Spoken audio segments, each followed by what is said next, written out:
Good evening. Happy Tuesday. Welcome to Freethinkers. I realize I made a critical error in not making the video on my page public. So I'm going to do that right now. So that way, any comments that are going through on my personal page will show up in our comment section. We do have it streamed over to our YouTube channel, Freethinkers Worldwide, and it is also on the Facebook Freethinkers page. Any comments that you engage with us on those two places, those comments will also pop up here in our window, and we can totally engage with you there. So if you'll give me a second, I'm going to do that. Q, you want to do a little introduction? And while you're doing that, you, the viewer, should also be taking the time to like and to share. You should. And to subscribe. This is the time of sharing. This is our time of giving. This is our time of giving. Is that what we're going to call it? And for whatever reason, I can't find the freaking video on my page. What the heck? Let's see. I'm looking for. Okay, I see it on the Freethinkers page. Yeah, it's definitely on Freethinkers, and I put it to stream to my page too, so that way I can make up for being in jail last week. So apologies to those who may not have been able to find us last week. Thank you to High IQ for kind of hosting us last week. And I heard you giving apologies for, having Freethinkers go through High IQ. And I was like, you didn't have to stream it through High IQ. Hey, we got to get at the time. It wouldn't let me put it on anywhere else for some reason. Oh, that's weird. I guess because I don't know. I'm guessing because you were suspended. Well, and remember, there was any of these pages that are connected with this one, it just wasn't going to take. Well, and I think the stream, I don't know if the destination path hadn't been set, so it probably wouldn't even go to your page anyway. So thank you for doing that, because I was like, how did the video live show up on Facebook? Because it wasn't supposed to. Gotta make it work. So to any High IQ fans who happen to have migrated over here to our world, welcome to Freethinkers. I know y'all wasn't ready for that, so my apologies. Can't just throw stuff I don't know if some of those I don't know if some of those comments last week were they High were IQ some people. Of them, some of them I was like, I recognize the feedback we're getting. All right, there's my page. Hey, David, how are you? All right. I finally made it. Welcome to the show. It's been a minute. It's been a minute. I know when you said you're like, count me in, I was like, yes. We love having, fresh faces. And you're not necessarily a fresh face because you engage with us quite a bit in the actual group itself, but haven't had you come to an actual conversation yet live. So welcome to your first live. Yeah. Is this the usual time? Yeah, yes. 8 Central. Yep, okay, 8 Central. All right. Is it just me or is the volume really low? Let's see. I don't know. It might just be me. Hold on. Hey, Armand. While she's getting that together, just quick rundown, guys. We do this every Tuesday, 8 o'clock. You can participate by joining the video. Look at the link below, or you can participate in the comment page, in the comment section, and we do interact and respond to that now and throughout the week, throughout the month, throughout the year. We recap stuff years later. So whenever you see this, check in, comment, respond, and these are never-ending conversations, so literally it don't matter when you catch them. So just keep it going. Yeah. Like we talked about a little bit, keep in mind this is adult language and adult content as well. So if you got little ones or if you have sensitive ears, keep that in mind. What else? Am I missing anything else? I don't think you missed anything. However, if we haven't already dropped our YouTube channel, please do follow us over on the YouTube channel. Subscribe to the YouTube channel. We have 555 members on Facebook. I would really like to see more of y'all hit that subscribe button. Absolutely. If you want to help us grow, that is the absolute way to help us grow. So jump over to our YouTube channel. It's Freethinkers Worldwide. I have it all over my personal page. It's all over our Facebook page. But Freethinkers Worldwide. And then, of course, our Facebook page where we engage in conversation 24/7, all day long, every day. You can join us over there. This link does change every week, so you don't have to commit to doing this every week, but the link does change every week. So never is it going to be the same link from Tuesday to Tuesday. So it is very helpful if you do want to engage with us, whether it's comments, what's up, Kevin, or on live. You do need to know how to find us. Because chances are every Tuesday I'm not going to be able to respond to how do I get to y'all. It is literally all over my personal page and all over the Freethinkers page. Tonight, if you are looking for the link, it is always pinned at the top of our Freethinkers group page. So if you're looking for the StreamYard link to be able to join the panel tonight, go to the Facebook page. Very top, it's pinned. In the link should be a StreamYard. Every once in a while, StreamYard will delete it from the pin. However, I did post it in the comment section too. So if you're like, I can't find it, it's in the comment of the pinned post. So yeah, we got Kevin over there engaging with us on our YouTube channel. Thank you for following us over there, subscribing over there, and we will engage with anybody who comments in our comment section. So I think that's pretty much it for our introductions. And I wanted to say thank you to everybody who has supported us, who is supporting us, who commits to doing this thing with us every Tuesday. You know, I was thinking as I was getting ready, Q, I was like, you know, thank you to you first and foremost for like committing to this with me every single Tuesday. You know, so many podcasts, so many shows take off for seasons and, you know, expected. But we literally don't. We've not stopped in 5 years, with the exception of a short time before, you know, Corona kicked in and we figured out, all right, we're going to take this thing live. So we do this every Tuesday night. And sometimes it feels like we are fresh out of ideas. So always appreciate when people send us topics or send us posts or even post things in the Facebook group that we then bring here and have conversations on. We haven't had a conversation about religion in a long time. You know, I think lately we've been doing a lot of hot topics and relational things, which are always, you know, super beneficial. And the feedback that we get is really, really good.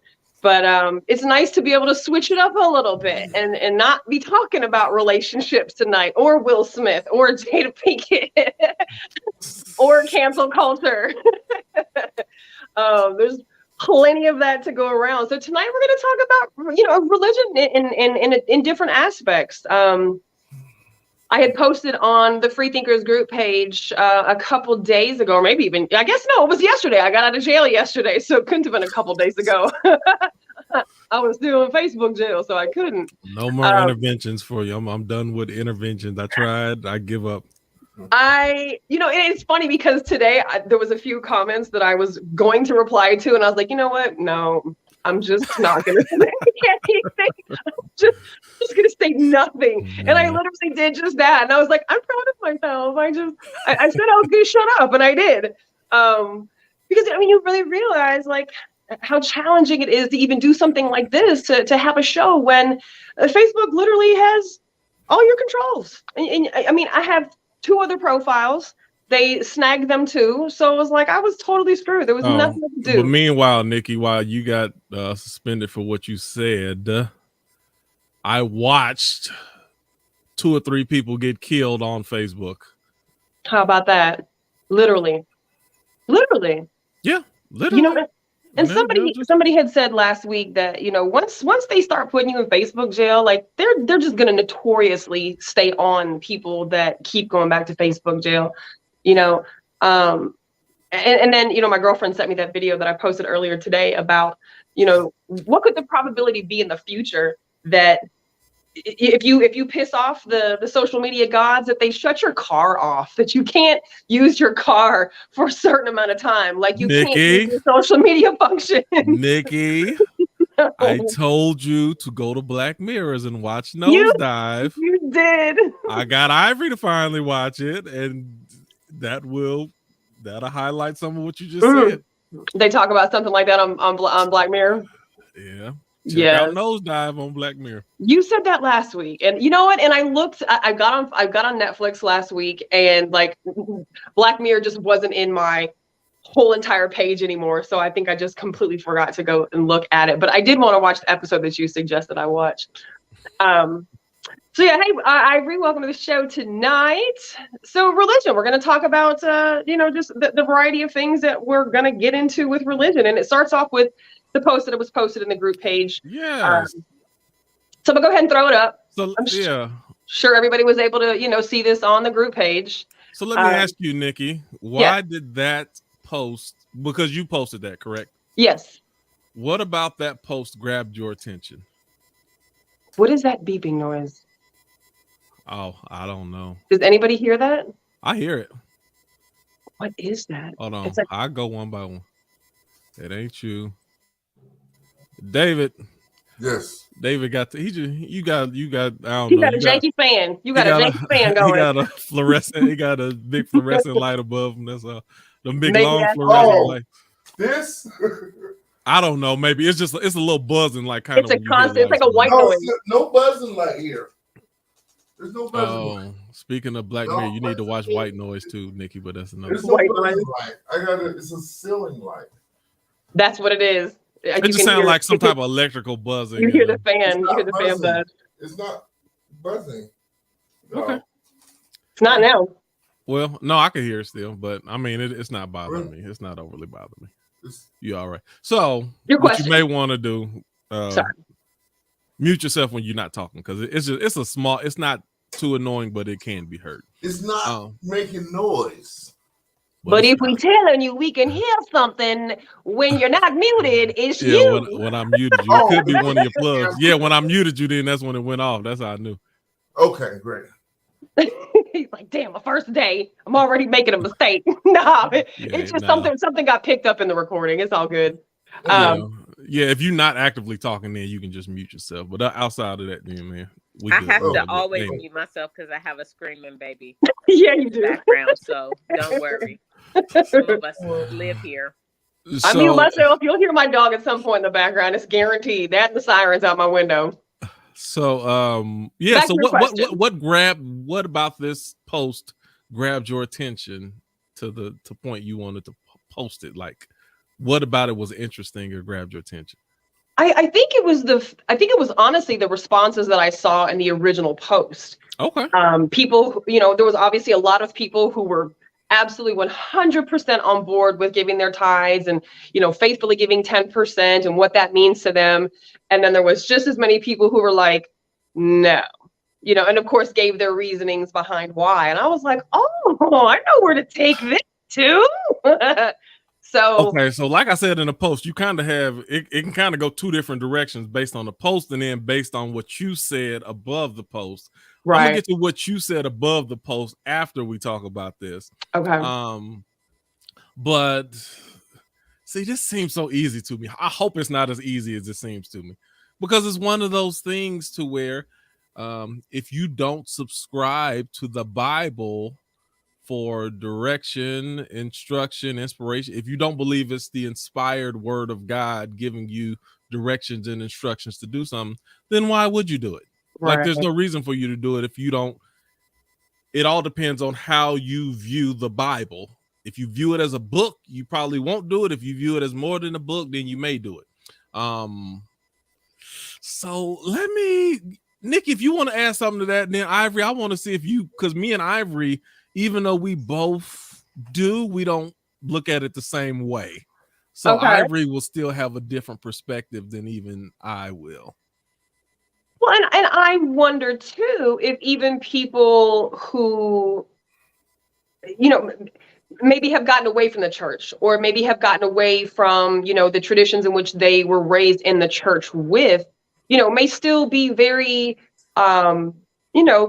devout to their faith in God, whatever that looks like, but may not subscribe to a lot of the rituals, or a lot of the tenets, or a lot of the, what I'm saying, like have found a different relationship with God outside of maybe what they were raised with. So maybe don't go to worship anymore, and don't practice some of the things that they had practiced their whole entire life. So it definitely makes it easier for somebody like me who doesn't subscribe to religion to say what I believe about giving tithes, versus somebody who does follow scripture. But I'm curious to hear y'all's feedback. Yeah, and then I How want to that hear differs. Ivory in a second. But what I will say, in addition to that, and then Ivory and Armand, you jump in. There's a lot of people who don't necessarily call themselves Christians, like practicing Christians, but they still hold the Bible in a certain regard. Right. So even if they don't follow the tenets of Christianity, they still look at the Bible as something. Oh my goodness, the dead hasn't risen. First time. I'm in shock. Look, you see, I'm in shock. he comes to the religious conversation, though. I'm in absolute shock. I've been moving and working, so I finally got a chance to come on. I've been waiting. I've been so excited for this. I've been trying. It's good to see you. First time, bro. It's good to see y'all, bro. Hey, I appreciate y'all. Y'all always have good conversations. I just go back and rewatch them, man. Y'all made me change my way of thinking and challenge everything. Like people they're missing out. They're just missing out. That's what's up. Appreciate your support, that, man. You've been supporting for a while, man. We definitely appreciate you, your input, your posts, just everything that you do, man. We appreciate you. So okay, that's what I was gonna say. So Armand, give me some feedback, and then Ivory, jump in. Tell me, how do you? First of all, Armand, do you believe in tithing? And let me ask you a two-part question. Number one, do you believe in tithing? And number two, how do you view the Bible? Well, I view the Bible as the inspired word of God, to answer your second question first. And to answer your first question, I wasn't sure what tithing was exactly, so I Googled it. And according to what I've read, the website I read says that the tithe is supposed to be it's supposed to be a tenth of your in income. Deuteronomy 14:22, it says you must without fail give a tenth of everything your seed produces in the field year by year. Mm-hmm. And I also read in another part of the same book of Deuteronomy that it is supposed to be that there's a second yearly tithe, and it says Israelite families use this provision in connection with special festivals, and on certain years it was shared with the very poor to help with their sustenance. And it says they were also commanded to give a tenth part of the herd and the flock. Mm-hmm. So it says that from what I understand, it says you're supposed to pay your tithe in produce, not in money. You're supposed to give like a tenth of the food and like a tenth of I think the wine and the grain, and it's supposed to be used to, from what I understand, to help the poor. Like the apostles would take it and they would give it to the poor and the widows and the orphans in the community. And from what I've seen on YouTube, I think the only time it's supposed to be cash is if you can't make the pilgrimage to Jerusalem, and the apostles are supposed to take the cash that you send and use it to buy food to give to the homeless and the poor, and to also give to the orphans and the widows. So if tithing means donating food, then yeah, I do support tithing and giving food to the poor, and so yeah, I would say I do support that. I mean, yes. Okay, good deal. We're gonna circle around and come back. I like what you said. You threw some history in there too. So I know I had to look that up earlier today too, and I was like, okay. Right. Yeah, the word tithe literally means it literally means tenth. Yeah, it does. Ivory, Learn that today too. I'm sorry, my little one is going through. So two ways. I do the practical explanation of tithing for people who don't subscribe to religion. To me, it's just about values. Normally, people have no problem supporting what they value in whatever way what they value tells them to support it. So if you're in a organization, you're a part of a community organization, you're part of sorority, fraternity, then you pay dues. People don't have problems with that because what you're doing is something that you value. And if you value something, you're going to make sure that it continues. So if you don't want to look at all the spiritual things about tithing, just know people who tithe value what they're a part of. So they're paying to make sure it continues. You can keep it really simple. It doesn't have to be deep. Well, I'll jump back. I think we got your answer, but just reiterating. Do you believe in tithing? Number Yes, one, and number definitely. two, how do you view the Bible? I definitely believe in tithing. I view the Bible as the word of God, the written word of God, Verbatim, that I live by. So that's how I view the Bible. verbatim, literally verbatim. Yes. Okay. And I'm saying that, Nikki, because there is a difference between two people can believe that the Bible is the inspired word of God, but not everybody believes that it's the literal word of God. Some people believe it's parable. Some people believe it's allegory, things like that. It's a kind of I don't want to say made up, but it's like a hypothetical story for actual message. Right. And some people believe that everything, like some people, let me say, it's like infallible. Some people think it's absolutely infallible. Yeah, and to the but to the point of, some people believe the inspiration is infallible. Some people believe that every word is infallible, like literal. So you have some people who believe that the earth was literally formed in 7 days. Literally, it took 7 days to be formed. You have other people who look at it as that was a representation of different seasons, and so it wasn't an actual 7 days, but it was a representation of the cycle. Yeah. So that's what I'm saying. But both of those people can still believe that the Bible is still the inspired word of God, but it's just how they view that. Kevin, that to me is almost a question for like another topic. Oh, and I guess we can talk about it now, but yeah, go ahead. Where you want to go with this? How does that happen? How does that happen? If it's written in a dark shade of gray, literally each page, like if it's written and all the words on the paper are pretty much the same across, each maybe religion's book, I guess I could, assume to say, then how does one take it literal and one doesn't take it literal? In my opinion, because there's so many extraordinary things that happen in the Bible that we haven't tangibly witnessed with our own eyes, that you have to wonder, is this actual, or were they speaking figuratively? It's just like someone like, if I'm Nikki, that's my man, I die for Nikki.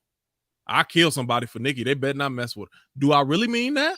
Or is it a figure of speech? Right. Some people literally mean it. Some people it's a figure of speech. But the reason we don't know is because that instance hasn't happened. Right. So it leaves it open to speculate, right? Kevin, let me rephrase for you. Hold on. Go real quick. Nikki, repeat what you said. I cut out on me real quick. Repeat what was you were saying. Well, my question was how can there be a difference, right? If the Bible says A, B, C, D, and I read it and say A, B, C, D, E, F, G, H, I, J, and you read it and you're like, no, A, B, C, D. Like, how do we read the same thing but interpret different meanings with different interpretations? And I guess for me, that's honestly one of the most challenging parts that I have about religion as a whole, is that it's so ambiguous. It's open to interpretation, which when the context of religion can be exceptionally dangerous, I feel, when in the wrong hands, right? So that was my question, is how do we read the same thing but get different interpretation out of that? Well, let me interject real quick. It's the same way that you get put in Facebook jail a lot. Some of the, you figuratively speaking, they take some of those things literally and decide to put you in jail. Go ahead, Kevin. I'm sorry. Well, I was just gonna say, like, before I answered your other question, like, some people we forget that we had ancient times with Sumerians, way past, like, all these people that have been like all way before us and everything. We don't know how long this earth has been here, billions of years, millions of years, thousands of years. We just think of it as a fraction, a little bit of seconds, 10 seconds, maybe 30 seconds. But that's what we lose in translation over time and everything. So we don't really understand any of the religion because it's all been translated down from different people. And so people always input their own says and what they want and what they were trying to push onto people and their agenda and everything. So it depends. Like, I don't know, like, you could because that's why so many people have different views of it and so many different things about it. Because, like, okay, well, I see it like this because it's going to guide me to my higher elevation, but I need this because I'm recovering from drugs and stuff like that, and or I need this to help me guide me through this moment of life and everything because I'm lost. I don't know what to do. I need religion. I went to this religion, I went to that religion, but I'm just lost. Everybody just has a different view because words are always what we put it as, like transformation. Like we change the words into different meanings. Women right now, look, women is not woman anymore. It's not, men are not men anymore. So like our words just change after time and time. Yeah. Well, I like what you said. Let me ask you now. First of all, do you believe in tithing, and how do you view the Bible? Okay, on the tithing thing, it's a little hard for me because sometimes I'm like, I don't believe in tithing for like certain people because I'm like, man, certain people use it to get to a higher status and they want to show off their planes and their money for this car and money for, oh, I make my church this big and everything. Are you really putting back into the community or you're not? Because see, I used to live in Oklahoma and I used to go to this church a lot. And me and the pastor were really nice and everything. Me and him got really close to together and everything. And he was, he was really struggling, like to pay for the church's bills. Like he worked at Walmart, right? Or just to help pay the church's bills and everything. He did these things. He helped other people, and that's why I'm like, okay, I see why you should get tidings. You deserve it because you're putting more. You're not just expecting this money to come in. You want everybody's money to come in. You're trying to get your own money on top of everybody else's money, and that's what I don't know. It's hard for me to say because I'm like built on two different sides of it because I haven't really narrowed it down yet, but I'm just learning. I feel, and the second part. Hold on a second. Hold on a second. The second part. How do you view the Bible? It's just a book compared to everybody else. Everybody uses it for everything else. Like I said, it's another book to you. Well, to me, it's history. To me, story. Right. Gotcha. Yes, I believe in like it has little views where it's like that could be believable. This is where this is believable. That's where this is believable. There's a YouTube I watch. It's called a Ancient Architect or something like that. Mm-hmm. And he goes and he talks about like ancient times, and he goes to the biblical places, and he's like, look, this is what they're saying. This is where it's different because so many years and thousands of years have changed. The Romans came in and just changed everything and pushed it on so much. And like Constantine, his mother changed, like she was the one that pushed on to finding all the relics and everything for the Christian faith and everything. So, and he created, to me, I feel like he created the Christian religion because he didn't create it. It's been there. It's been passed on like before him. You said a relic. Did you come from a Catholic background? Yes. Yeah, I'll be hearing stuff. Okay. Okay, hold on just for a second. Armand, jump in. What were you gonna say? No, go ahead. I was just gonna like support what Kevin was saying about like helping the priest and why the priest I should say, excuse me, not the priest but the pastor. Like, because I'm reading on this website, it says that the tithe provided for full-time religious workers, the Levites, including the priests who did not have their own land to cultivate. Yep. So like some of that money was also used to like take care of like the priests and stuff, to make sure they had food and things like that as well, to sort of like piggyback off of what Kevin was saying too. Right. That's correct. You are correct. Yeah. I was gonna say, for me, spiritually, tithing is an attitudinal thing for me. So I don't really think so much about. I think you should be going to a place where you feel secure about what your money is going to and what it's doing, but that is not why I tithe. I tithe as a spiritual attitude to show God, I believe everything I have comes from you. I believe 100% of what I have actually belongs to you. The way I show you that I believe that is I give you 10% of it. So I Off never the have top. the attitude that this belongs to me.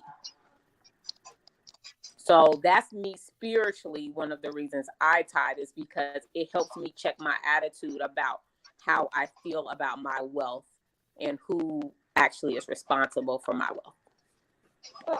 Good. I'm glad you Quick put that in question. there also. But don't we give tidings to like homeless people or to our family because we're like trying to help them out? Isn't that what tidings is? Like giving something that we By don't have to share to people? by definition of tithe, no, because like you said, the definition of tithe is a 10% of your income. So I mean, unless you're giving 10% of your income to those organizations, then sure. But so okay, so this is where we split, and Ivory's probably more correct than I am with this. But I believe what I believe, and I'm all right with it. I'm not one of the. Okay, so I do believe that the Bible is the inspired word of God to some, even though I do have questions about it as well. Now, I don't look at it as everything is literal. I look at it as there's points, there's lessons, there's the everything. I'm looking at it from the more of the lesson standpoint, not the it's not about how literal the story is. It's what is the principle. I guess that's the word I'm looking for. What is the principle that the story is trying to tell? So even in those instances where it says, bring your tithes to the storehouse that there may be meat in my house.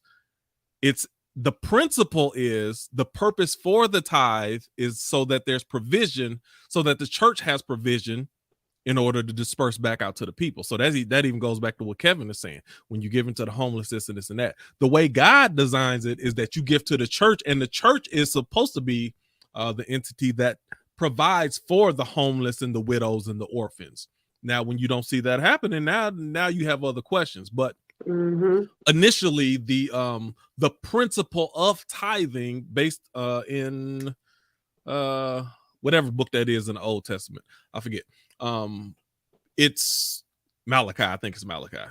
But the principle is you give the provisions to the church so the church can provide and spread it out. And that's also an Acts principle in the New Testament, where all of the people. But go ahead. Sorry. Do you believe tithing start? I don't want to get too deep with this, Ivory. I know. So I'm just talking about the initial. So are you trying to go back to the Moses or Abraham part with Melchizedek, where you believe that you believe tithing started at Melchizedek? Yeah. Okay. So the only issue I have with that is it doesn't. I can have a conversation with you later, because that example doesn't completely translate over to the actual example where it mentions the word tithe.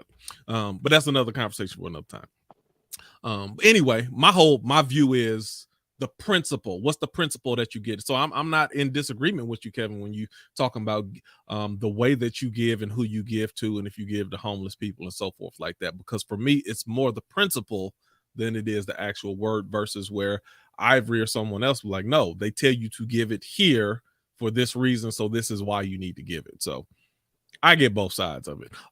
Before we jump, Nikki, you got something there? I'm gonna jump to Dostra Nostra. If you hear us, then say something and we'll come to you as well.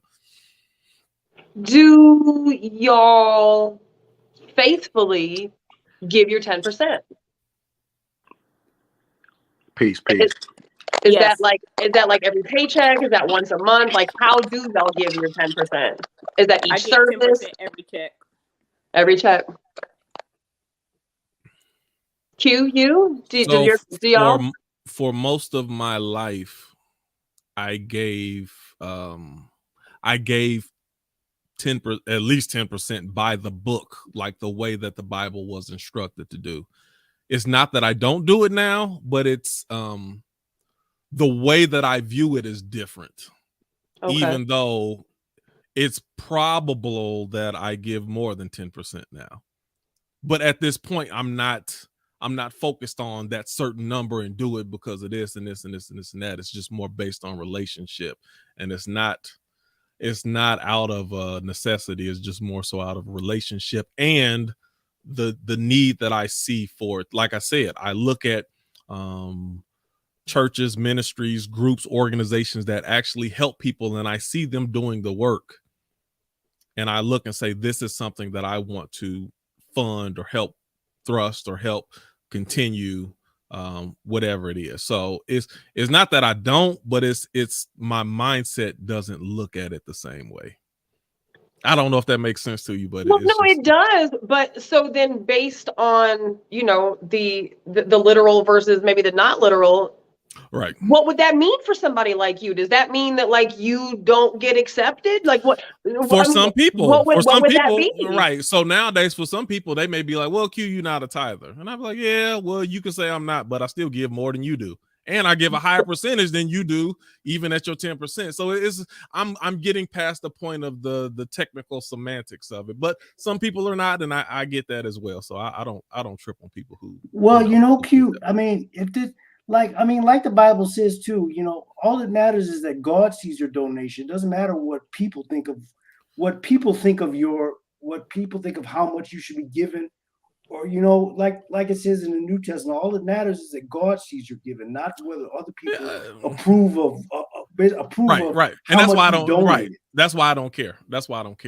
And to some people, they'll just be like, "Oh yeah, I tithe," but it's like for me, it's the principle and the mindset behind it. That's why I don't say I've tithed probably for over the last 20 years, but over the last maybe few years, like I said, I ain't giving less, but I just don't view it that same type of way. I don't restrict myself to, all right, this is my check, what's 10% on this and this. No. Is it okay to give less? Like, what if you don't have 10% to give, or you can't give? There's no 10%? such thing. So here's the other principle of tithing. This is the other part that a lot of people don't talk about. Even when it goes back to the first chapter in Malachi, the attitude in which you give, you're supposed to give the first of what you have.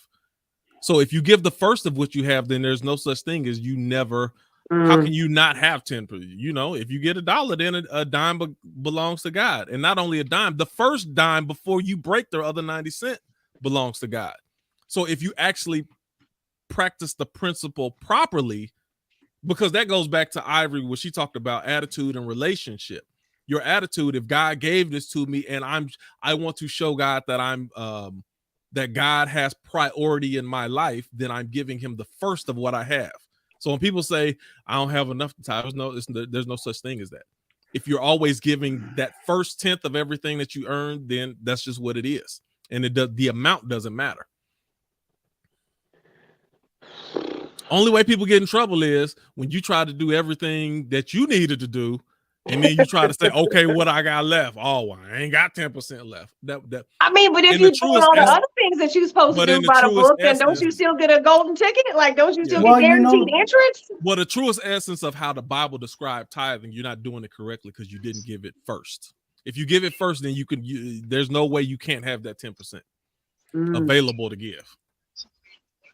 That's like if I owe you $20, Nikki, and I'll be like, I ain't got enough, and you be like, we just went to the bar and had 2 or 3 drinks. If you ain't get all them drinks, you would have had my money. Right. Like, right. Well, agree. Well, that's the diligence. That's the and you should have gave me my money first before you got them drinks. Right. Priority. You giving me my money wasn't the priority for you. That's the problem. You want to live it up and enjoy yourself first. We always have 10% for people, like anything that we need. Like, oh, we got 10% for this soda. We got 10% for this candy. Something for ourselves. That's what I understand where you're coming from, but yeah, it's weird though. And that's another biblical thing. Where your heart is where your treasures is, or vice versa. Whatever you have a heart for, you put aside. You put either time or money or effort or planning, whatever it is that's priority for you, you put it aside. That's why I tell men and women in relationships, they don't like you the way that you need them to like you, because obviously they're not putting you as a priority. If you the last thing that come across them, you're not a priority for them. If they wait until they do everything else and then they see if they got some time for you, you're not a priority. Find somebody who's a priority for you. And that goes back to principles, because see, that's why I talk about principles, because principles goes just beyond money or giving. If you understand a principle or something, then it applies in all areas. I'm sorry, go ahead, jump in. No, I was gonna say this goes back to what Nikki was asking about, like the different meanings and the understandings, because like we have different understandings and meanings towards this, because we're like our 10% is for this, but it's not, it doesn't benefit us. Like it, so why should I give it there? And this is why we misunderstand everything, is we like you're saying, our heart is into what we see it as and what we're into. So I'm gonna get to that in a second. Go ahead, Nikki. Go ahead. What does the Bible say, or does the Bible say, if you don't tithe? Like, what happens to the person who is dutiful in all ways, but they just don't give money? Maybe they volunteer their time in the church, and they do all kinds of other things, but maybe they just do not. Your pocket's gonna have holes in them. Everything that you get, you ain't gonna be able to keep it. You ain't gonna be able to save it. Everything that you not that you get just gonna lose it, but you're not gonna. It just said your pocket's gonna have holes in them, pretty much. But it's gonna be a one way. I'm gonna disagree with you. I'm just telling you what the Bible. She said I'm what saying the from Bible the Bible. said. Now, so the Bible. Right. She asked me what the Bible. That ain't my opinion. I'm just telling you what the Bible said. But Q though, I posted this Bible quote I found from Mark 12, 41, 44. Okay. Where he says that woman. All these people were in the church giving these tithes, but that woman, that poor homeless woman in the church, she was a widow. She gave everything that she had. And he's saying, for they all did cast in their abundance, but she out of her want cast in all that she had. And Jesus says that Jesus said even all her living. He says, verily I say unto you that this poor widow hath cast more in. This is than all they which have cast into the treasury. Because Jesus is saying, even though this woman didn't have anything, her heart was more in it than there was. They gave their 10%, but their heart wasn't in it. Right. She gave less than 10%, but her heart, she gave everything she had, even though it wasn't 10%. Right. Her heart was in it. So she gave more than they did.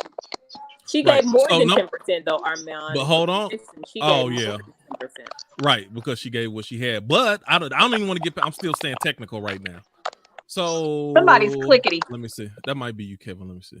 I think that's you. All right. When you're ready to talk again, just jump back in. You click a little bit. But what I'm staying technical right now, and I can't say that in that scripture, the Bible, you could assume or think that the Bible was talking about tithing, but it doesn't specifically say tithing in that instance. So they could be talking about giving. They could be talking about other things. So I'm going off when the Bible refers to tithing, since she asked me the direct question, that was you having holes in your pockets. That was the answer that the Bible gave when it came to tithing. But you still get to go to heaven, though. Assuming you do all the other things right, you still get to go to heaven. Depending on which church you go to. Yes.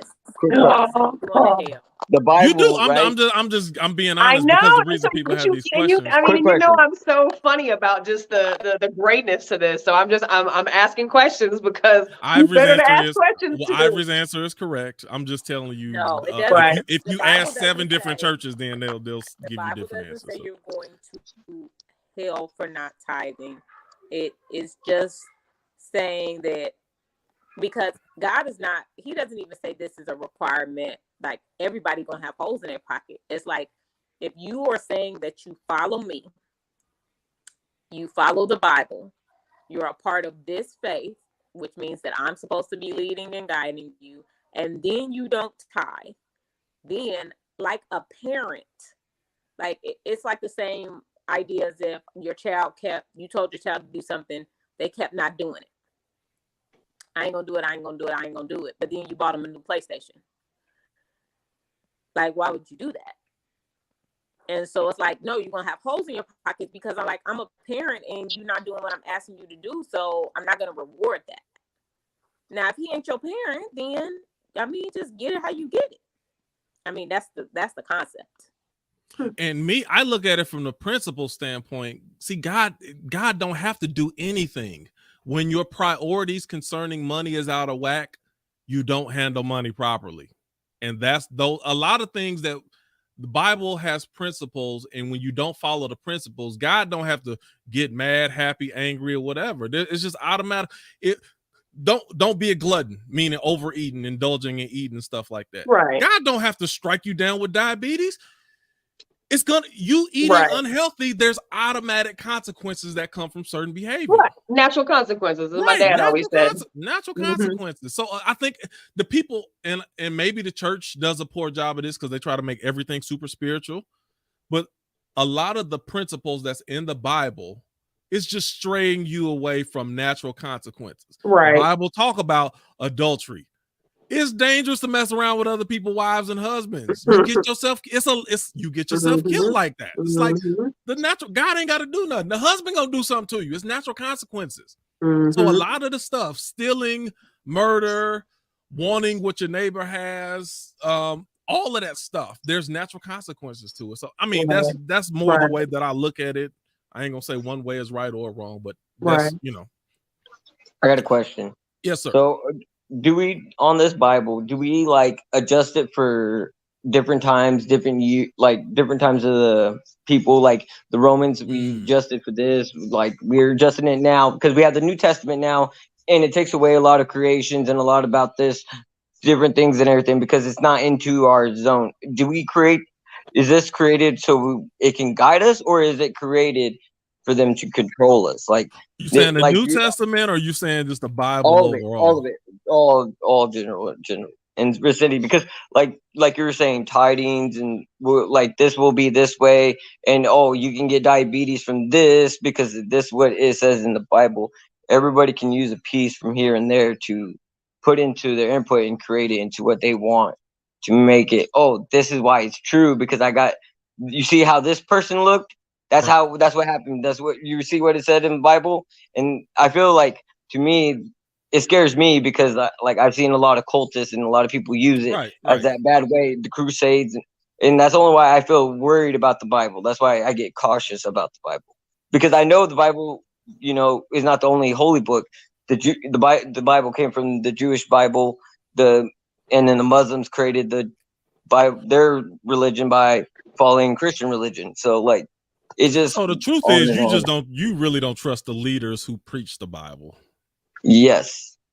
Okay. So I mean, because think about it. Right. Go ahead. My question is like, who first started speaking about it, and who started pushing it? Who was the main people and the power behind it to get it all spread out? And not, like I said, I understand that the Christian religion was way before Constantine, way before anybody else. It was like little pockets of people, just like Muslims. There were like Muslims way before the Muslim book was made. We had different religions, but we really couldn't define it as certain religions until Constantine got everybody together and created this book that he made. Okay. So from what I hear, what you're saying is more as the Bible created as a control mechanism. Hold on, before we go any further, Nostra, I can't see your face, so I can't tell when you're ready to jump in. And now you got any input, sir? Hey, what's good, y'all? Welcome to the show, Dose. What's going on, Chef? Hello. Hey, I just want to say, this is my first time coming, so I'm really more or less just interested in listening to the dialogue, and I thought the topic was interesting, but I'm not. Although I grew up going to church, and tithing and seeing tithing all around me as something that just you just do, right? So I grew up with it. My personal thoughts on it now is I don't tithe, like, I guess in the literal sense, because I don't actively attend church at the moment.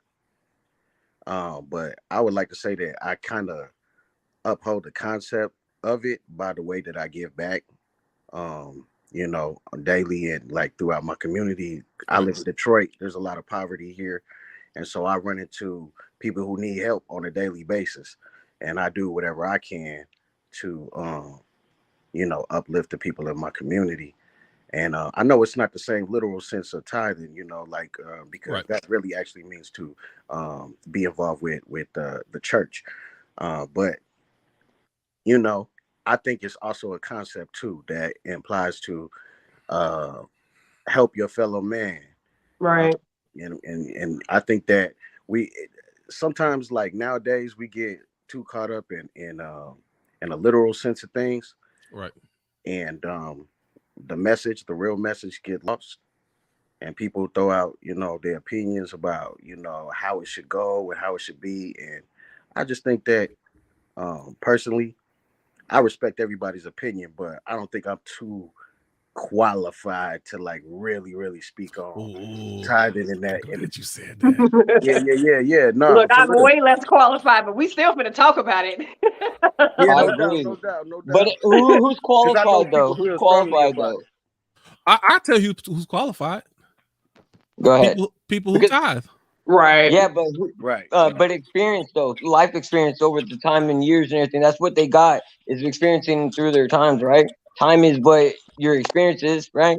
So like I have experience for being how old I am and everything, going through life and seeing different views and different people and seeing how different people act. Okay. But just like a pastor, he just followed his way and went through that way and over time. But I'm glad you said that. I'm glad you said that, Kevin, because that reminds me. Because even when we was thinking of this talking about this conversation, that's the first thing that came to my mind. A lot of times, it's the people who have these questions, or not. It's not about the questions. Okay, having questions is perfectly fine, but I'm sure Nikki saw in a lot of the posts that she saw, like a lot of comments and stuff like that, you have people who are opposed to something that they themselves have never partaken in. How can you be opposed to something if you haven't tried it to even know if it worked, to know if there's a spiritual element behind it, to know if there's a priority management side of it, to know if there's a reciprocation, but you ain't tried it. So it reminds me of a lot of people in relationships who hate the other gender, and they themselves, you've been in one relationship and now you hate all men. Right. You've been in one relationship, but now all women is gold diggers and trash and gold diggers. You based off of one relation, or you gay.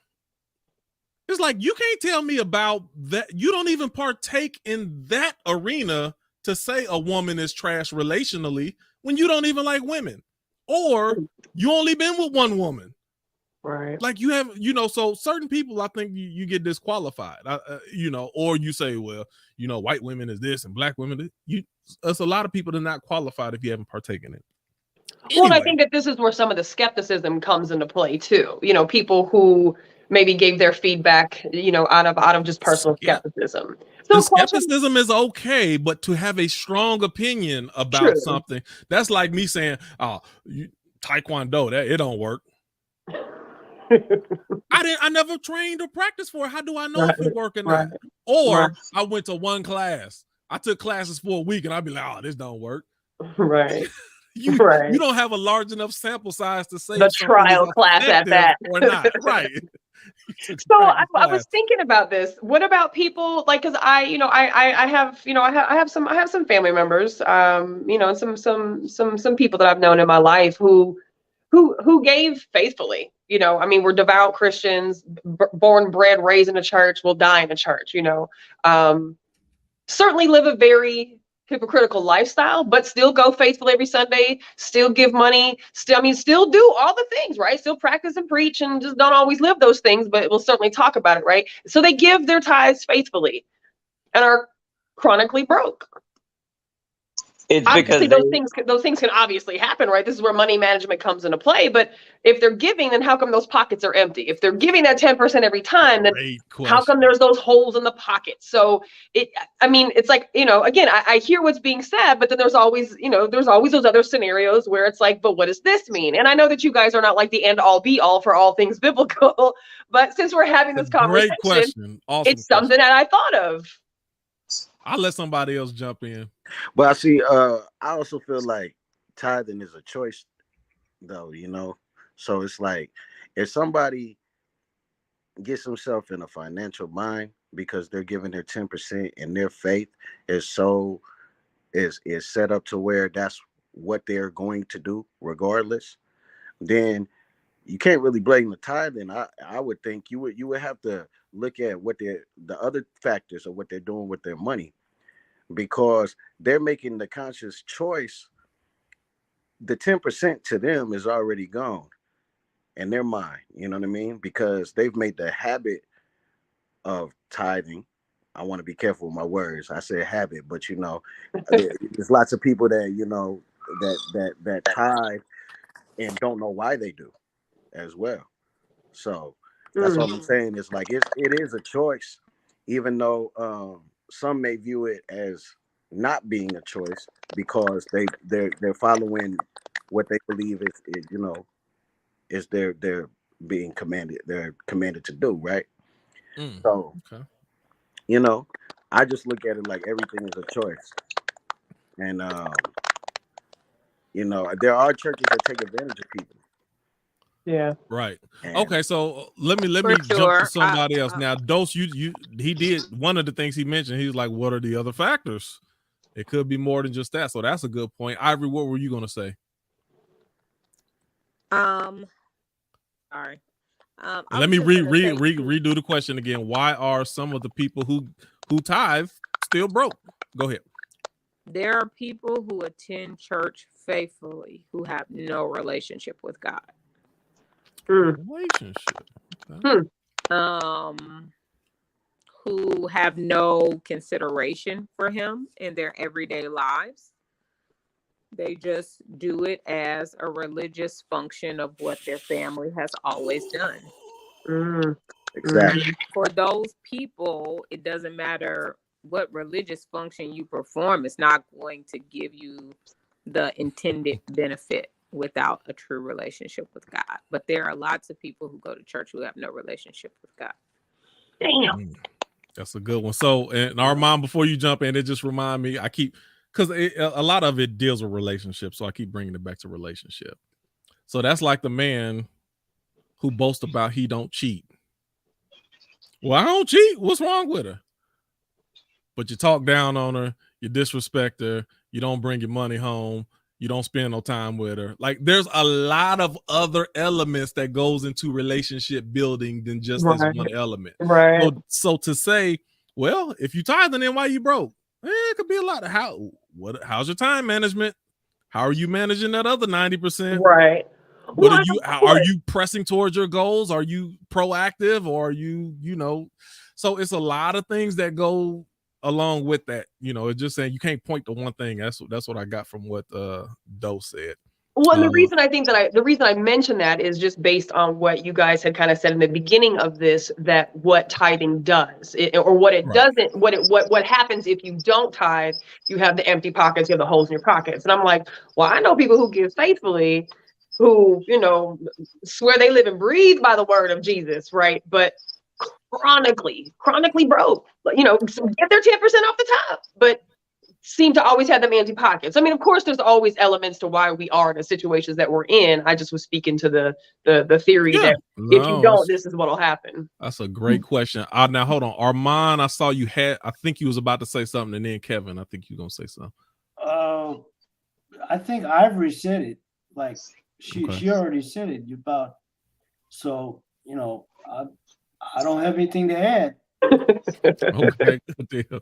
Kevin, what you thinking, sir? But doesn't this go back to the heart? Like, isn't you're not heart into it? If you're not really giving your whole potential, but I don't know. Like, let's say that I believe in the Bible, but I really don't believe in it. Like, my whole heart's not into it and everything. So I'm just doing it because I'm comfortable with it, and that's just the way it's going for me. So I'm just used to it. I'm just going along with the program and not really challenging myself and not really believing in my heart, because they said take Jesus in your heart and believe in him, and once you take Jesus in your heart, you can be forgiven, all this other thing. So like these people are not really into it and they're just doing it because this is what their family done and this is what all they've been through, then like they're just gonna oh, this is part of my life. This is part of my life. This is part of my life. I'm just gonna go here and do this same schedule every day, like the Matrix. That's what to me it seems like the Matrix, where you're just repetitive. Sunday, go to church, watch the football game after church, go back to work on Monday, and then wait till weekend. Everything, oh, party, and then it's just I can be forgiven because God, He's there. He's always gonna be there for me, and so like I really don't have to put my heart into Him, and like I believe in God, like or whoever the higher being, the light, whatever you want to call it. I believe in that because like there's so many things I've seen, but I don't need the book and all these other things. So I feel like some of these people are they need to get away from that to realize that it can be there, like a different way of being there. You can see the light. You looking at it, it's two different ways to look at what you just said, especially will you reap the results if your heart is not in it. So for a person who, from a principle standpoint, the way that I look at it, if my heart is not in going to the gym and working out, but I continue to go and I continue to work out, my body is going to yield the results no matter if my heart is in it or not. Now, there's a chance that I may not stay consistent and I may end up falling off, and I may not stay consistent going to the gym if my heart is not in it. But as long as I am going to the gym, even though I might hate it, the results are still going to manifest regardless. Hold on a second. Hold on. There's a flip side to this, where even Ivory looks at it more from a relationship standpoint, and there's the spiritual element to it. That is not looked at as just natural action and consequence. There's a relational thing that you're giving back to God what He gave to you, and there's a spiritual, there's a reciprocation from a spiritual standpoint that comes from it, based upon the way that she looks from it. Go ahead. I just wanted to mention it. I look at it like, okay, if I have to go to physical therapy, if I go there and I sit through physical therapy, but I don't do any of it any other day of the week, and I keep going there, then I'm not going to see any progress, because if the only time I'm doing physical therapy or exercise is on the day I go there, but I don't do it any other day, then my body's not gonna see any progress, because I'm just gonna, I have to do it every day. It has to be something I live out in my life. It can't just be something that I only do on this one day out of the week, and then all the rest of the time I do the exact opposite of what they tell me to do.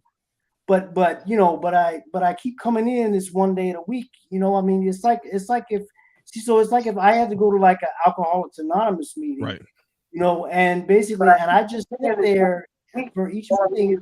I didn't live it out but I didn't try to work at it in based on all the other days of the week. Then eventually they would say to me, well, we kind of appreciate it if you stop coming, because you don't seem to take it seriously.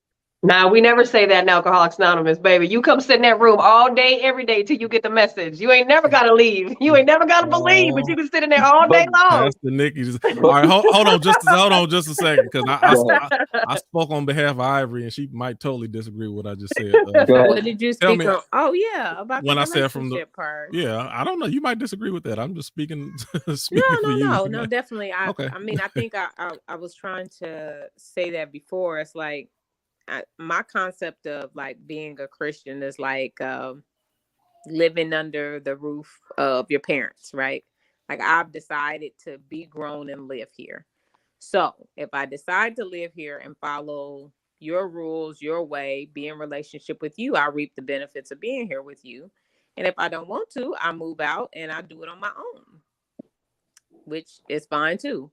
And so that's how it works. But I can't just like you wouldn't live with your parents and be like, well, I gave you $100, so that means I'm coming in whenever I want to, and I'm finna cuss you out.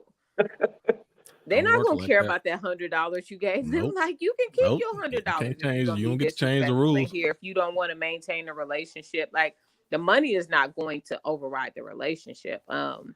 It's a good analogy. So, but I mean, you still need to pay rent. So it all goes together is what I'm saying. But that's my concept of Christianity. My example of it is all wrapped up in like, imagine you grown and you got to stay in your parents' house. You follow your parents' rules.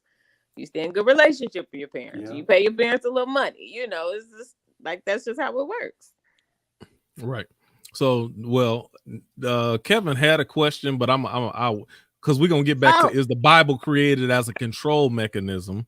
I wanted to say something about that, what Kevin said earlier, because we're gonna touch that in just a second. No, okay. He already said it. I wanted to say it. Go ahead. I'm sorry. Go ahead. He was saying like about all of the add-ons, like the Roman stuff and Constantine and all of that. Add-ons. right.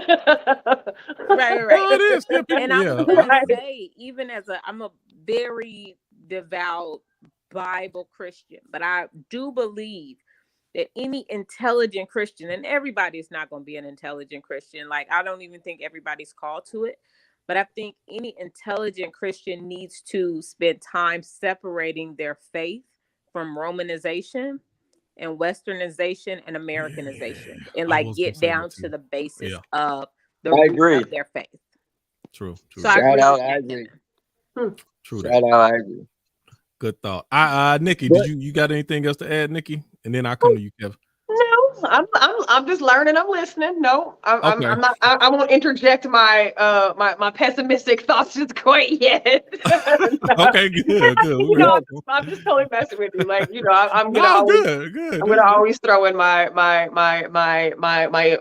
non-believers. Just the issues that I have with certain things. But I've always maintained I wholeheartedly understand the principles of religion because I understand the principles of righteousness. I understand. I was raised with the same 12 steps that y'all were raised with, principles out of those books. And so, if you follow these things, then generally, good life comes, and so I do think that, what people take out of their experience of religion can always be a beautiful thing. I just have an issue with, if you don't do it this way and you don't do this and you don't do this, then you're going to go to hell, assuming that you believe in heaven versus hell. Right. And so this is where my struggle comes in, because I think that you can be a good person. I think that you can contribute to your community. I think that you can give and never ask where the money goes once you give it. I think that you can do all of those things. And wherever you're supposed to go when we die, I think you should still be able to go there. Just because I don't do it in a church house, or just because I don't do it in somebody's name, or because I don't do it with someone's blood on me, doesn't mean that I'm any less deserving or worthy of wherever this grand place is going to be it reincarnation, be it, heaven, be it, I don't know what other religions do when you die. But, I've always maintained, if you live a good life and you live righteously, like, you're supposed to get a pass, and nobody can tell me any different. You know what I'm saying? Like, there's no religious person that can say, oh, well, but you're not, because you don't believe that. But I live far right. I actually live far more righteously than a lot of fucking Christians that I know sometimes. You know what I'm saying? Right. So so when we talk about the relationship with, or the hypocrisies, or like you had said something to Kevin about, just the issue with maybe like the person that you're giving the money to, as opposed to the reason that you're giving the money. That's definitely where some of the I have a burning comes in for people who are questioning. I have a burning question. Okay, this hot off the press. This is my response to your to the thought that you gave, which was great. I'm really enjoying this conversation. I can tell. When we I love this.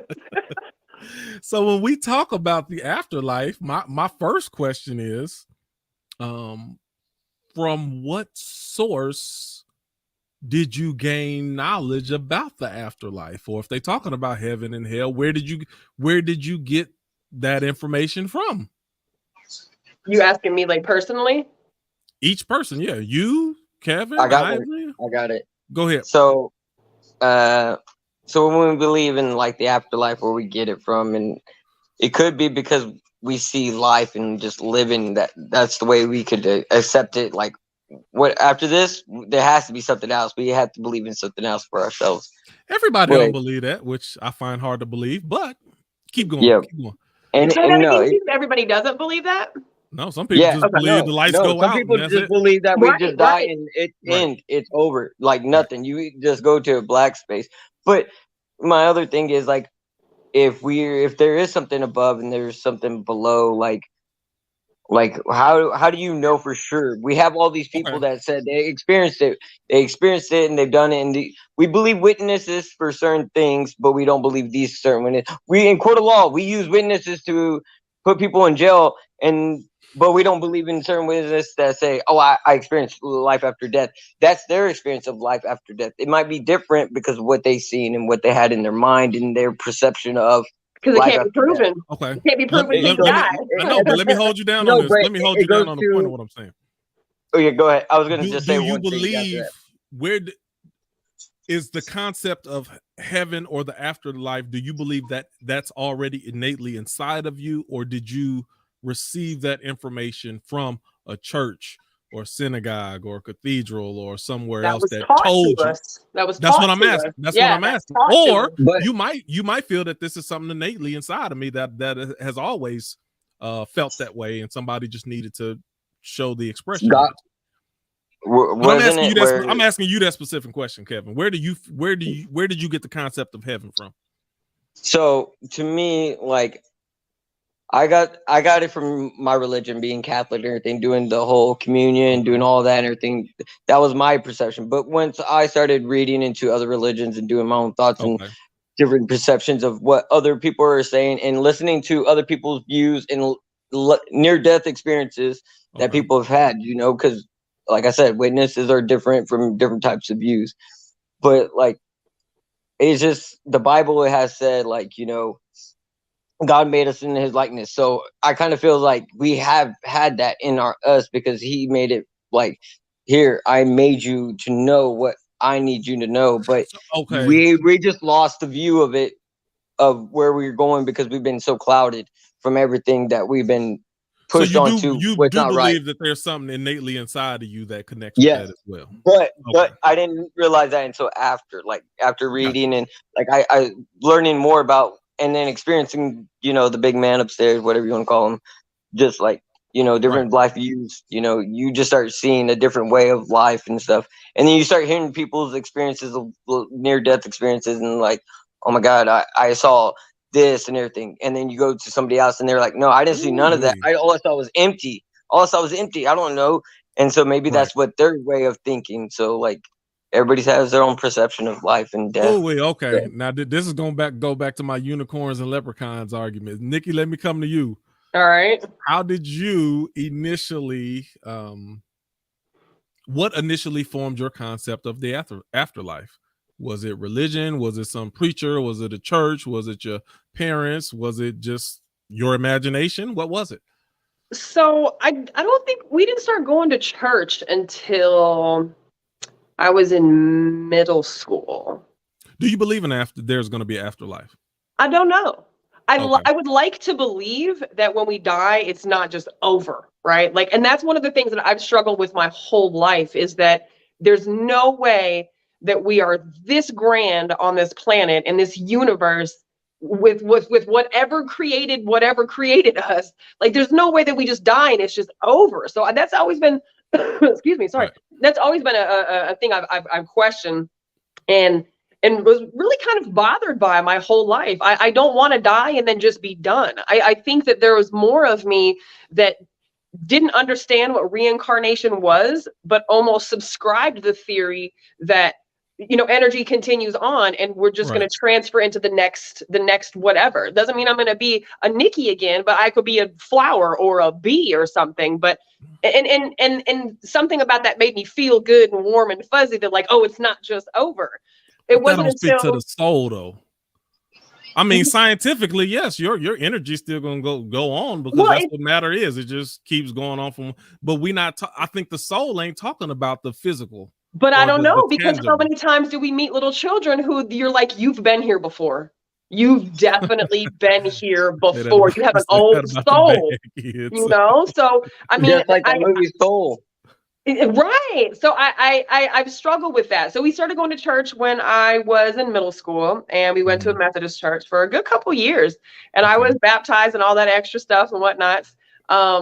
but it just never, it didn't ever work for me. I didn't, but at that point in my life, I was already knee deep in the 12 steps and the principles and the tenets of that. So I already had an understanding of higher power.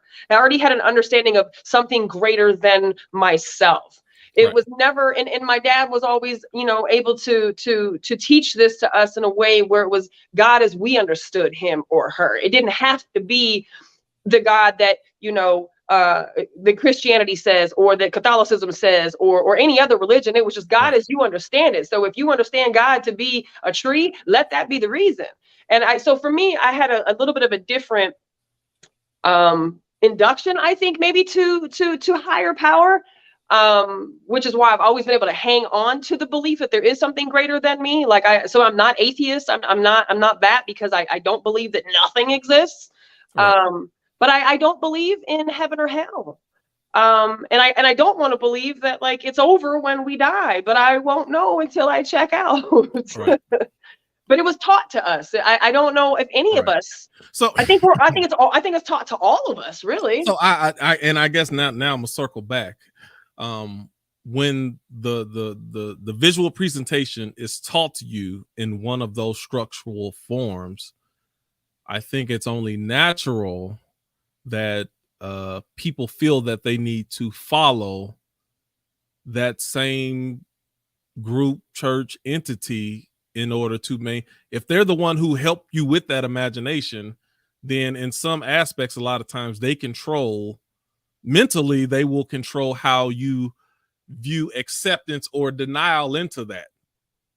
Like, let me paint a picture about this. You know what, Nikki, it's this place called Super Candyland. And I'm telling you, it's right around, it's right in between Cedar Park and Round Rock. It's right in between, barely in between. And I mean, it's candy everywhere. If you like, it's all of that there. It's the most beautiful place you've ever seen. So once I've painted that picture in your head, now you're going to, okay, so Q, how do I get there? Right. See, since I'm the one who painted the picture, now you're going to lean to me, right, to show you the way to make it. And that's kind of how. And I ain't saying that's right or wrong, but I'm just saying it's natural. It's natural for people to feel obligated to whatever church or denomination you grew up in, to say if they're the one who introduced this idea to me, then most people end up leaning to that same denomination or faith system to get them to that promised land. Yeah. Armand, you ain't said that. Go ahead, Nikki. Yeah, go ahead. No, but I mean, that makes perfect sense. And you know, and sometimes I wonder, you know, is it a good thing or a bad thing, right? To have those pictures painted for you, as opposed to learning this on your own or coming into this on your own experience. Oh, Nikki, hold on. Oh, shoot. All right. So what will happen sometime?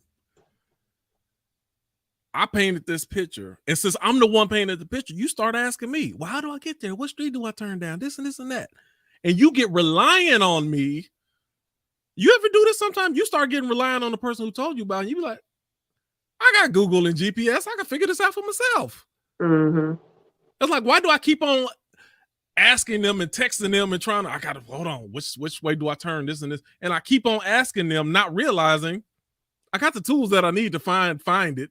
And in a lot of instances, those people who, whatever denomination you grew up in, who presented this to you, you're so reliant on that same source to show you the path that you forget, I got Google and GPS. I really, at this point, I can find it for myself. Okay, Q. And I'm reaching up in here. I'm telling you. I see you. But I've seen you. I've seen your walk over the last 8 years or so that I've known you, and I've seen how, I don't want to say it's changed, because I don't necessarily believe that, but I've seen how, you know, you've taken fundamentals that were instilled in you, and you've also kind of used your GPS and your Google to explore how things may fit better or fit differently. You know, and I think that when it comes to conversations of religion, that's honestly extremely important. If you want to have that open door, you have to have an open door, because I don't think religion is one size fits all. And I think that when it becomes one size fits all, it almost excludes a lot of people. And you get chastised and actually judged, God forbid, no pun intended, if you have differing beliefs. And it's like, but if I'm still living in a godly way, but I just worship a little bit differently, or I walk a little bit differently, or my GPS says go this direction and yours says go this direction, that doesn't make me any less worthy of the golden ticket, whatever the golden ticket may be at the end of the life, right? And that's, I mean, and that's kind of how I look at religion, and that's where my struggle comes with religion. And I'm somewhere in between, and there's a lot of people who are on the opposite side of what you just said. Go ahead, Ivory. Oh God, and I don't even know where to categorize where Oh God. I will say this. I'm happy it was introduced to me the way that it was, but I still think it is your responsibility as, like I said, an intelligent Christian to, and I'm pretty much a like Bible Christian, pretty literal kind of Bible Christian. But even in that, I found out a lot of the ways that things were taught to me were not literal Bible. Like it was not what the Bible actually teached about heaven and hell, about a lot of these things. I was being taught a way that the Bible didn't actually teach it. And so I think it's your job as you matriculate to really question your faith and what your leaders and your parents and everyone has taught you, to make sure it really aligns with their source of truth. It's their source of truth, and a lot of times they didn't interpret it right. And so it's your job to say, I really believe this. Let me make sure that I'm getting out of it what I'm supposed to get out of it. One of the things I've come to lately, probably in the last maybe 5 years, I'm really not ever supposed to tell anybody that they're going to hell. Really? That's not biblical. Really? It's not biblical for me to tell anybody that they're going to hell. That's unbiblical. I mean, you would think so by definition, or just by principle, you would think that, like, you telling me I'm going to go to hell, who was you? Like, that doesn't seem like a very godly thing. I can tell you the path that the Bible teaches me is to heaven. But for me to tell you that you personally are going to hell is unbiblical. How do you rectify that? Because have the everybody was saying that. We grew up. Everybody was talking about. So exactly. So how do you rectify that? Like, especially like in the family system, because I know you guys have a huge, huge church going family. Like how like, because I mean, think about how many children have been told their whole entire life, if you don't do this, you're going to go to hell, and have been scared into religion or scared into faith because, oh my God, I don't want to die and burn forever. I got scared into it. Yeah, but this also goes to schooling as well. It's tricky, right? I do believe in hell. I believe people are going to hell. She's like, I'm just not going to tell you that you're going to hell. But it's not my, right. The Bible teaches that only God can initiate a relationship with a person, and that's internally. How can I ever tell you if God initiated an internal conversation with you about a relationship? Right. So how would I ever say, oh yeah, you going to hell because you didn't accept Jesus? I'm not internally in your mind in conversations with God. So that's unbiblical. If the Bible says the only God can do that, for me to say, I know he did it and you didn't listen, that doesn't make sense. And people jump off at different points. Like what you said, you got to know, what you say intellectually. So you can, and that goes for anything. You can be pro-life and you can be in a pro-life group and rally, champion, march, all of that. And then they're like, all right, we're about to go blow up this abortion. Okay, No, hold on. Yada yada. You gotta know, your intelligent mind has to kick in and be like, nah, y'all done went somewhere else with this. And I think that's the problem a lot of times, where when it goes against you got to be a principled person. I keep going back to this. I think that's where I am in my life about principles. If you're not a principled person, then you fall for stuff that you shouldn't fall for. You was about to say something, Kevin? Yeah, like the book, like you were saying earlier, the Bible is like you were saying about Google guiding you and stuff. The Bible, like all these books are guidance into a higher meaning and everything. So it's a different way for all of us to really connect. But we use religion to fight against each other instead of using what the book is really trying to tell us to like go higher. You need to align yourself if you really want to be with him. Like, you know, you could really see the afterlife if you align yourself so much with him. You could see what he sees and everything, because again, we're created to be like him. So like, I don't know, man. It's just very difficult for people to say, I don't believe in afterlife and I don't believe in this, but when there's so many other ways you could get there. And the Bible was created, I guess, books were created this way to guide us there. And I understand that. Shoot. Okay. All right, Kevin, it's 9:30. We're going to give a solid 10 minutes and get out of here. You did propose something that I wanted to touch on real quick. Let's go back to, is the Bible created as a control mechanism? Yes. For anybody. Yes. No. Certain ways. No. Certain ways. Certain ways. We got a no, yes. I don't think Kevin said kinda. No. I don't think it's created as that. Okay. I think that it's been used. It's used by that way. Such, but I don't think it was created for that. No. I agree. Yeah, I'm with like Nostra. My analogy to that, it's like, was the internet created as a control mechanism? I don't think it was created that way. I don't think TV was created that way. Could have been. Maybe it could have. I don't think it was created for that. But you put that in the wrong person's hands. Go back to was the Denzel movie when the guy wanted to get a hold of the Bible so he can start controlling Book of Eli. Book of Eli. Oh yeah, I remember that. Is it a lot of that is not, even if it's not designed to it, then you still have abuse of power. People, wicked people who look to find ways to manipulate people. He couldn't even read the book. He couldn't even read it, and he's right. That was crazy. Yeah, I was going to say a fun fact I learned is that the guy that invented the TV actually regretted inventing the TV, because he said he wanted people to use the television to make people smarter, but he said instead, when you turn on the TV, all that's on there is like game shows and quiz shows that make people stupider. Right. And I was going to say too, Quentin, I would say, I know it's not the book itself that was invented for control, because people who truly want to control you through religion don't want you to read it. Or only want you to read certain parts of it, because if you actually read it for yourself, you become very hard to control. Yeah, that is true. That's true, Q. Like they said that the Confederacy wrote their own Bible, the Confederate Bible. Yeah, they wouldn't let the slaves read, and so they made the Confederate Bible that said that, you know, that to basically they just use the parts of the Bible to, like, they took it out of context, the verses in the Bible, to justify keeping black people slaves.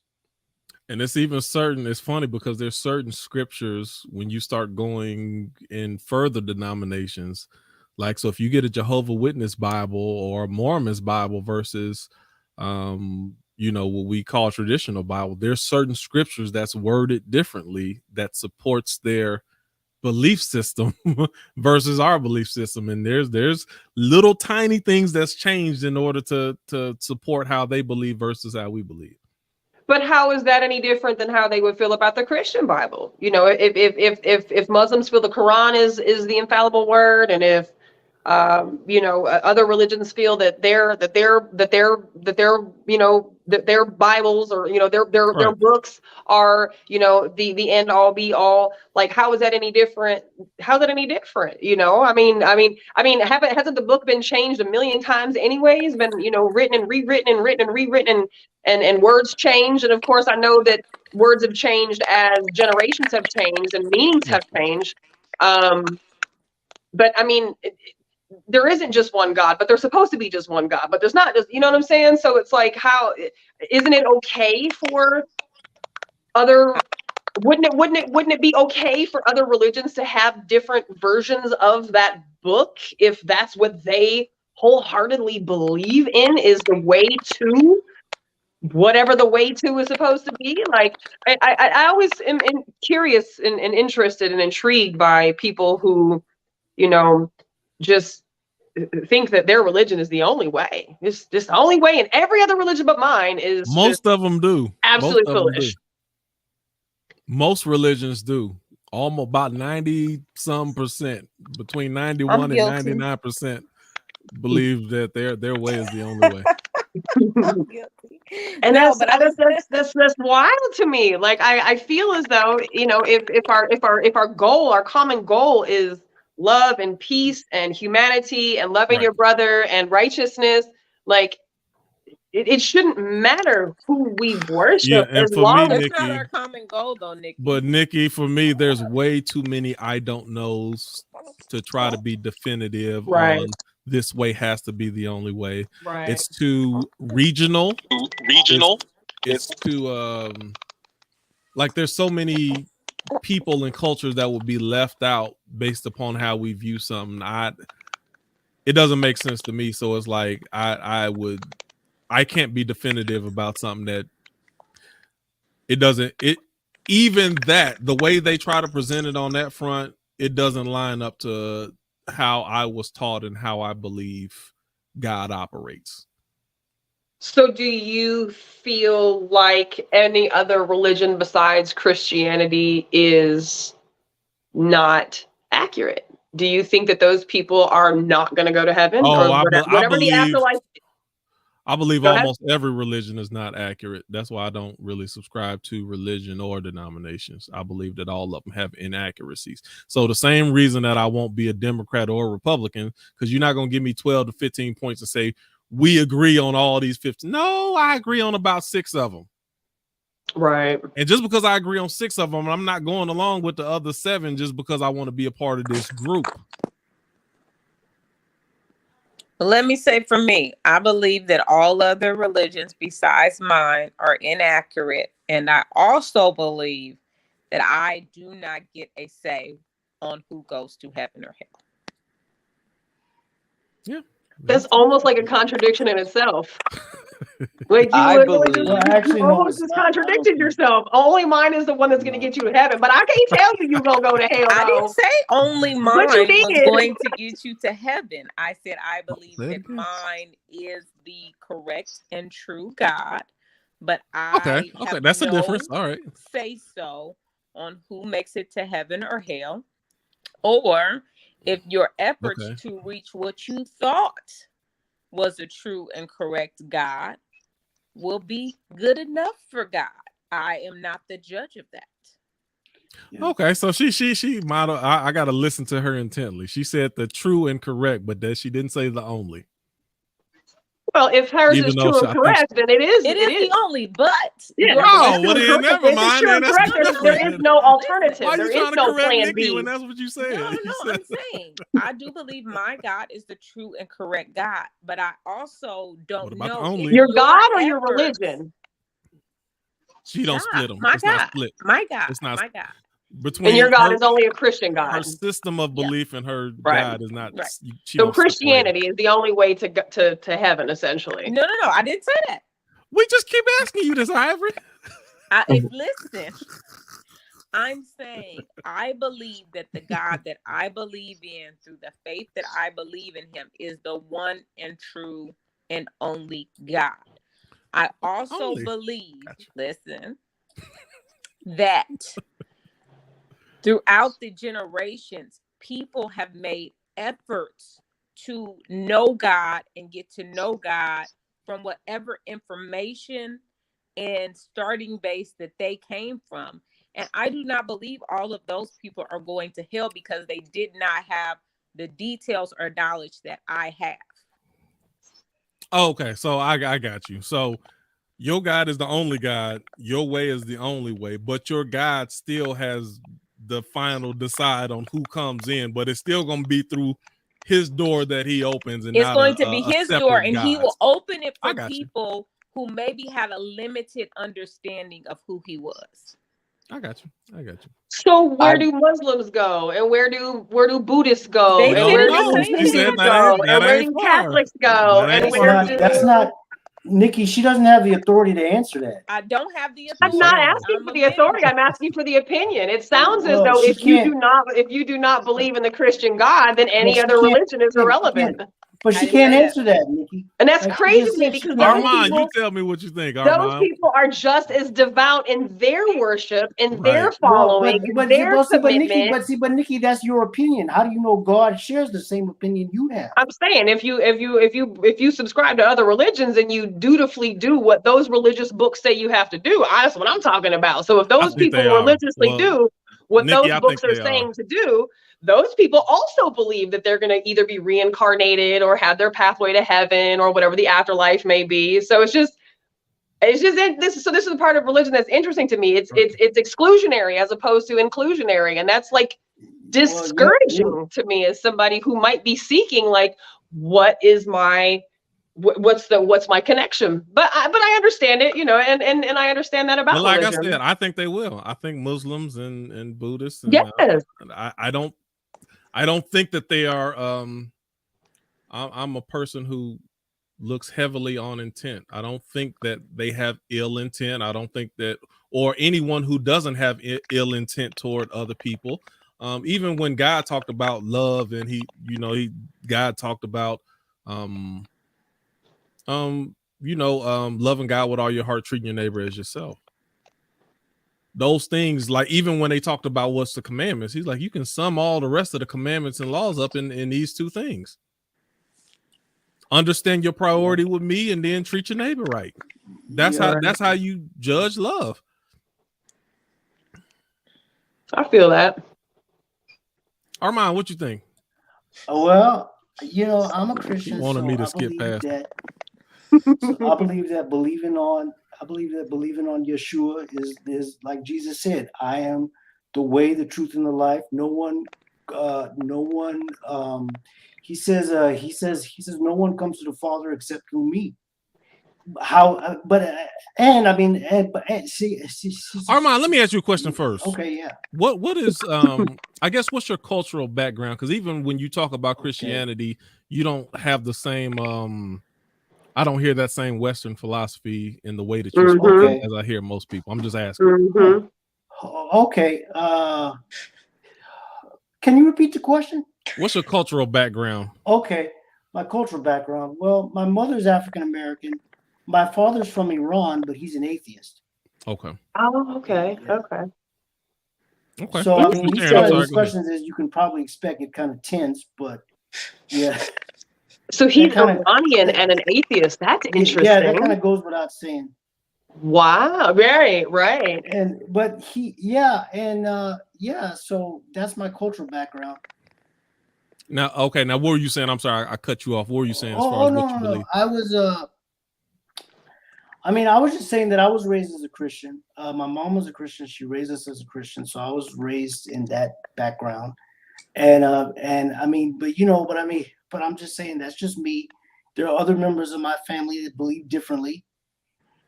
And so that's basically my background. Okay. And let me say this. I really don't have a very what is it called? Factual, kind of logical basis for my faith. Like I do, but it's only half of it. For me, it's like very relational. Faith doesn't require complete logic. Go ahead. Right. So I'm just saying it's very spiritual and relational for me. Right.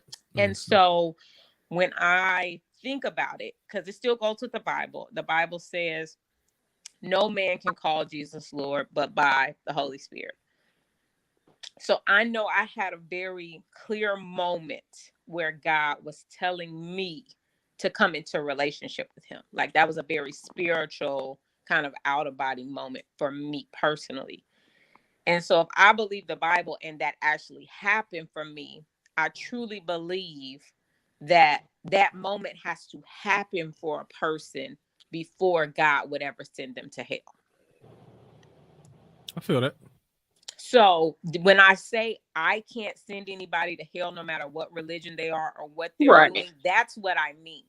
Like, Right. if that moment that I had never happens for you, I believe that God will judge you on different criteria. Okay. But if that moment happens for you, like it happened for me, and I know I had a very clear choice to choose relationship or not choose relationship, then I believe you're going to hell. But I can't tell you if that happened, right? Because it happened Right. inside you. So I just want to be clear about what I believe about people going to heaven or hell. Like, can't that's tell what I you believe. that, but that's what I think. Can't tell you you're going to hell, but I think it. So we about to close up in a second. Nostra, you have any final thoughts or words or any input you want to give? Well, first I say that the conversation has been very interesting. I've been sitting back and listening to everybody's thoughts and perspectives on, a wide range of topics here, concerning religion. I'll just say that I feel that there's a lot of misinformation out there, and I tend to describe myself as more of a spiritual person. I look Right. for answers in just about everything. The why. I look for the why probably a little bit too much. So my concepts, I don't want to offend anybody, but my concepts kind of just go beyond like surface level religion, like what, the things that people talk about, like the origins of where we come from and all that kind of stuff. My concepts on that are kind of out there. Right. And I do believe in a higher power. I don't necessarily believe in the concept of religion, but that's just me. And I do believe in treating people right and living your life a certain way. And I believe that we are made up of energy, and that our energy does go on, and our energy does continue. I don't believe in the concept of heaven or hell in the literal sense of the way it's described in the Bible. There's some people that are living in hell right here, Hello. and there's some people that experience bliss on a daily basis that could be described as, heaven. Right. Right. So I think that there's a lot more layers to these things that we're trying to understand, and I think that our minds, are conditioned to interpret things a certain way. And if you dig a little deeper, you might see some other things. That's all I'm gonna say on that. But I enjoyed the discussion, and all of y'all are beautiful. Yeah, I'm glad you joined us. Like, real talk. Yeah. Awesome. Kevin, what's your last thoughts, last words, sir? Everybody should go and learn for themselves. Go and read a book and learn what you want on your own. Like, see your own view of it. Like, enjoy it as well. Don't like think of it as one certain way and that's how it's going to be. Everybody has their own point of view. Like, I believe that God made us to see in different ways, in different colors, different things. So we're gonna have different books and different ways of seeing it because He needs us to all get where He wants us to be. But we're just too blind, and we're just too into our cults to be like open-minded about different views of other people. But just be open-minded. Really listen to what people are trying to tell you. Don't blow it off like, oh, it's nonsense. Oh, it's only this way. But other people, are certain ways. But just enjoy the conversations and have fun. Enjoy your life.